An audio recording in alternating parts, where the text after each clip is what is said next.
PM Jharkhand में एक ऐसी जगह पहुंचे थे जहां अब तक देश का कोई भी प्रधानमंत्री नहीं गया। पीएम के कार्यक्रम का गुजरात के अंबाजी में लाइव प्रसारण किया गया, जहां सूबे के मुख्यमंत्री और राज्यपाल दोनों ही एक साथ वहां मौजूद थे।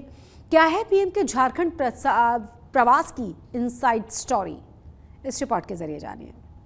प्रधानमंत्री महोदय को राज्यपाल महोदय भेंट करेंगे।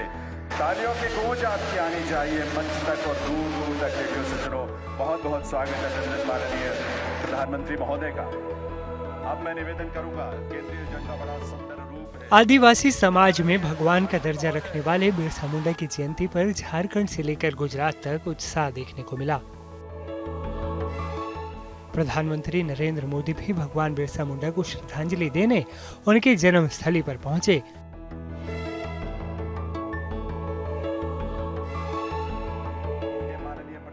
पीएम मोदी ने झारखंड के खूंटी से आदिवासी कल्याण के लिए 24,000 करोड़ रुपए की परियोजनाओं का ऐलान किया। साथ ही जनजातीय गौरव दिवस पर विकसित भारत संकल्प यात्रा की भी शुरुआत की। 2 महीने तक चलने वाली इस यात्रा के जरिए केंद्र सरकार की योजना अपनी उपलब्धियों को जनता तक ले जाने की है। झारखंड की इस पावन भूमि से एक नहीं बल्कि 2 ऐतिहासिक अभियानों की शुरुआत होने जा रही है। विकसित भारत संकल्प यात्रा सैचुरेशन के सरकार के लक्ष्यों को प्राप्त करने का सशक्त माध्यम बनेगी। पीएम जनजाति आदिवासी न्याय महाअभियान विलुप्त होने की कगार पर खड़ी जनजातियां, जिसे हम अब तक प्रिमिटिव ट्राइब के रूप में जानते हैं, उनकी रक्षा करेगा, उन्हें सशक्त करेगा। हमने माई बाप की भावना से नहीं बल्कि सेवक की भावना से आपके सेवक की तरह काम करना शुरू किया। पीएम मोदी के इस कार्यक्रम का गुजरात के अंबाजी में भी लाइव प्रसारण किया गया, जहां गुजरात के राज्यपाल आचार्य देवव्रत और मुख्यमंत्री भूपेंद्र पटेल भी जुड़े। शक्तिपीठ अंबाजी से गुजरात में भी विकसित भारत संकल्प यात्रा की शुरुआत हो गई। अंबाजी से गुजरात की 14,620 गांव में 129 रथ करीब 2 महीने तक घूमकर सरकारी योजनाओं की जानकारी देंगे। गुजरात के राज्यपाल आचार्य देवव्रत, सीएम भूपेंद्र पटेल, शिक्षा मंत्री डॉक्टर कुबेर डिंडोर ने हरी झंडी दिखाकर इन रथों को रवाना किया। इस दौरान सीएम ने बताया कि पीएम मोदी चाहते हैं कि अब आदिवासी समाज भी विकसित भारत के निर्माण में आगे बढ़े।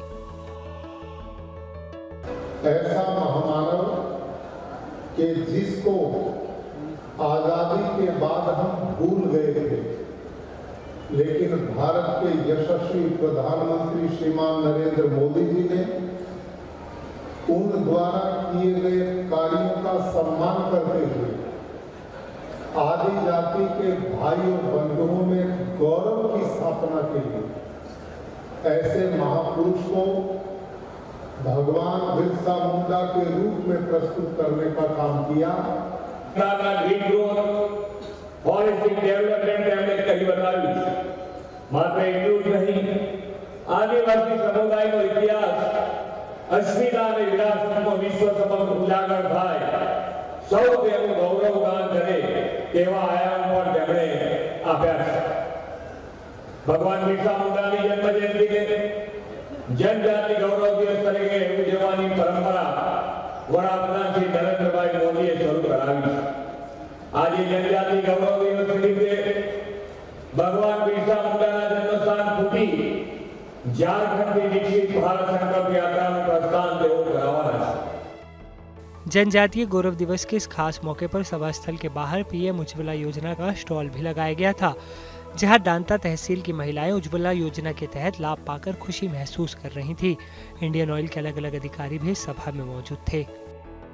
ऑनरेबल प्राइम मिनिस्टर का PMUY प्रोग्राम उजाला स्कीम, उसके ऊपर हम LPG गैस विमेन के लिए स्पेशल फोकस है हम दे रहा। गुजरात में अभी अक्टूबर एंड तक लगभग 39 लाख कस्टमर को अंडर PMOU स्कीम में गैस कनेक्शन रिलीज किया।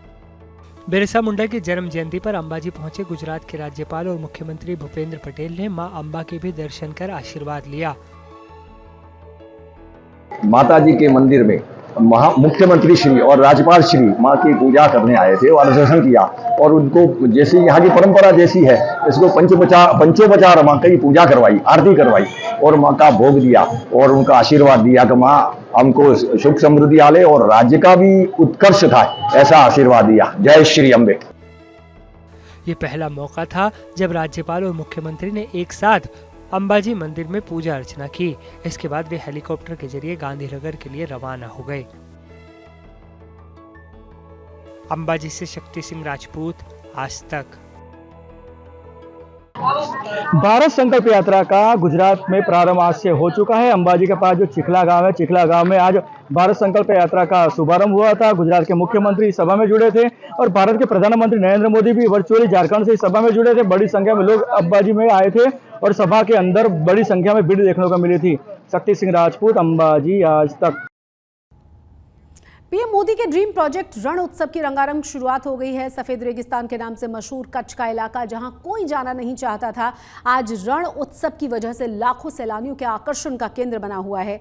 देखिए कच्छ से कौशिक कंटेचा की ये रिपोर्ट।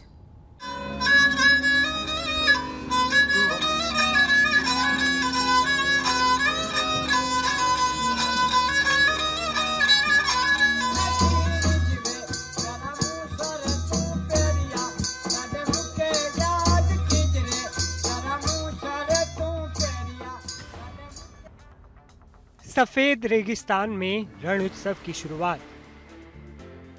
कच्छ में आकर्षक टेंट सिटी का अद्भुत नजारा।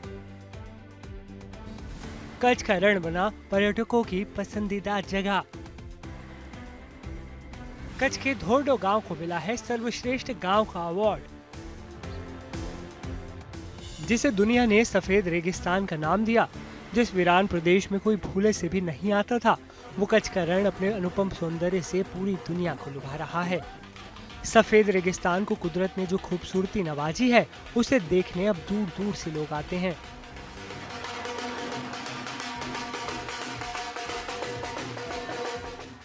जी हाँ, विश्व प्रसिद्ध कच्छ के सफेद रेगिस्तान में 10 नवंबर से रण उत्सव शुरू हो गया है। कच्छ की कला, संस्कृति, परंपरा का संगम मतलब रण उत्सव। अब कच्छ पर्यटन की दृष्टि से विश्व पटल पर पहुंच चुका है। कच्छ का रण पर्यटकों के लिए पसंदीदा जगह बन गया है। कच्छ के धोर्डो गांव में रण उत्सव दी टेंट सिटी शुरू हो चुका है। ये उत्सव 25 फरवरी तक चलेगा। पहले ही दिन से विदेशी समेत स्थानीय पर्यटक टेंट सिटी का लुत्फ उठाने उमड़ पड़े हैं। धोर्डो को हाल ही में संयुक्त राष्ट्र विश्व पर्यटन केंद्र द्वारा विश्व के सर्वश्रेष्ठ पर्यटन गांव का पुरस्कार दिया गया है। रण उत्सव की शुरुआत आज से हो गई है और ये 25 फरवरी तक चलेगा। और जैसा कि लास्ट कुछ दिनों पहले UNWTO द्वारा एक अवार्ड मिला है धोर्डो गांव का, जहाँ पे ये रण उत्सव होता है, टेंट सिटी जहाँ पे डेवलप होती है। ये बहुत गर्व की बात है हम सब लोगों के लिए। और पहले लाखों की संख्या में लोग आते थे इस उत्सव को सेलिब्रेट करने के लिए, और ये अवार्ड मिलने के बाद और उम्मीद है कि इस संख्या में भी बढ़ोतरी होने की उम्मीद है। गुजरात के धुलावीरा को पहली बार पैकेज में शामिल किया गया है, जो रोड टू हेवन के कारण भी लोकप्रियता हासिल कर रहा है। पर्यावरण संरक्षण को ध्यान में रखते हुए इस वर्ष से प्लास्टिक का उपयोग न्यूनतम किया जा रहा है। पहली बार टेंट सिटी में प्लास्टिक की जगह लकड़ी के इस्तेमाल पर जोर ज्यादा दिया जा रहा है। साथ ही इलेक्ट्रिक वाहनों और साइकिलों की संख्या में भी बढ़ोतरी की गई है, जिससे इको इंडिया के सपने में योगदान दिया जाए। पर्यावरण को लेके भी हम लोग एक संदेश देना चाहते हैं। इसके हम लोगों ने टेंट सिटी में काफ़ी बदलाव किए हुए हैं कि प्लास्टिक का वेस्ट हम लोग किस तरह से कम कर सकें, रिसाइकल कैसे कर सकें। जो कंज्यूमेबल्स होते हैं उसमें भी हम लोगों ने वुडन का प्रयोग किया है, और साइकिल्स का भी हम लोगों ने इंक्रीज़ करे हैं, नंबर इंक्रीज़ करें। डिफरेंट काइंड्स ऑफ साइकिल को हम लोगों ने इंट्रोड्यूस किया है। ई व्हीकल्स पे हम लोगों ने जोर दिया है। तो एक मैसेज हम लोग देना चाहते हैं कि पर्यावरण भी आज की डेट में बहुत इम्पोर्टेंट है। रण उत्सव में इस बार 350 टेंट लगाए गए हैं, जिसमें दरबारी और रजवाड़ी टेंट पर्यटकों को अपनी ओर आकर्षित कर रहे हैं। इस साल रण उत्सव में पारंपरिक कला के हस्तशिल्प स्टॉल लगाए गए हैं। रण उत्सव के अद्भुत आकर्षण का असर है कि हर साल लाखों की तादाद में लोग यहाँ घूमने आते हैं। यहाँ आने वाले पर्यटकों से गुजरात पर्यटन विभाग और राज्य सरकार को करोड़ों रुपए की आय टूरिज्म के जरिए मिलती है। ये कहना गलत नहीं होगा कि रण उत्सव कच्छ और गुजरात की पहचान बन गया है। कच्छ से कौशिक कंटेचा के साथ ब्रजेश दोषी, आज तक।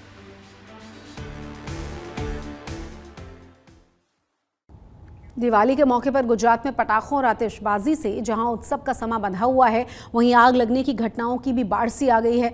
अहमदाबाद में 10 जगहों पर तो जामनगर में 33 जगहों पर आग लगने से भारी नुकसान हुआ है। गुजरात के कई और शहरों में भी फायर ब्रिगेड की टीम भागती दौड़ती हुई नजर आई। जामनगर, अहमदाबाद, मोरबी, जूनागढ़, नवसारी, राजकोट, अंबाजी। दिवाली के फेस्टिव सीजन के मौके पर गुजरात में आग ने भी जमकर तांडव मचाया। सरकार और प्रशासन की अपील के बावजूद लोगों की लापरवाही भारी पड़ी और कहीं छोटी तो कहीं बड़ी अग्नि लीला देखने को मिली। नवसारी शहर में भी एक स्क्रैप के गोदाम में भीषण आग लग गई। दमकल विभाग की टीम कड़ी मशक्कत करती दिखाई दी। घंटों की मेहनत के बाद आग पर काबू पाया गया।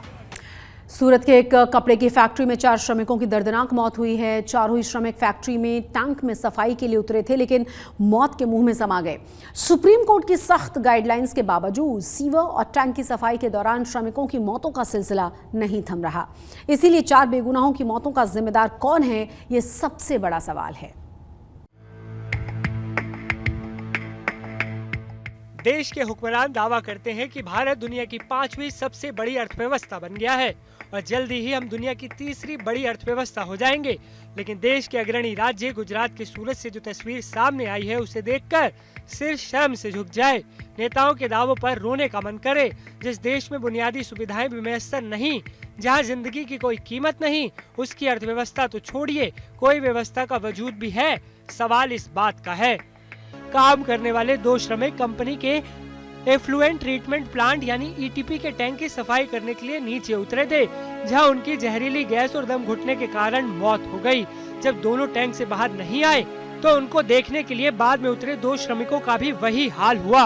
वो भी दम घुटने से मारे गए। ટેન્કની અંદર ફ્રેશ વોટર વધતા એની સાથે કેમિકલની કોઈ પ્રોસેસ કરતા હશે, એ કેમિકલ હતું હા, જેના અનુસંધાને કે જે માણસો અંદર જે ઉતર્યા હતા એ બેભાન થયા હતા। એટલે ગેસ ગુંગળામણને કારણે હાલ અત્યારે કહી શકાય। આજે 2 મજૂરો જે ટાંકી સાફ કરવા ઉતર્યા એ મજૂરો ઓલરેડી ગેસના કારણે એક્સપાયર થઈ ગયા અને એની પછી બીજા 2 મજૂરો તપાસ કરવા ઉતર્યા તો એ પણ એક્સપાયર થઈ ગયા। એમ કુલ ટોટલ 4 મજૂર એક્સપાયર થઈ ગયા છે। અત્યારે 4 ને દવાખાને પીએમ કરાવવા માટે મોકલી આપેલ છે। આગળની પોલીસ તપાસમાં ચાલુમાં છે અને શું સેફટી રાખેલ છે કંપનીએ અને કંપનીનું શું કહે છે આ બાબતમાં એ બધી ધ્યાને રાખી અને આગળની ઇન્ક્વાયરી કરવામાં આવશે અને આમાં કડકમાં કડક કાર્યવાહી કરવામાં આવશે।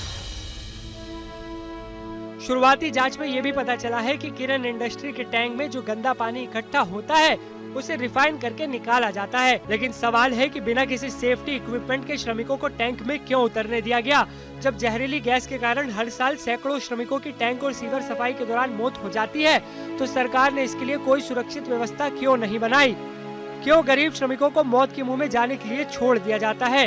जब 2 श्रमिक टैंक में बेहोश हो गए थे तो उस वक्त लापरवाही क्यों बढ़ती गई और क्यों 2 और श्रमिकों को मौत के मुंह में जाने दिया गया।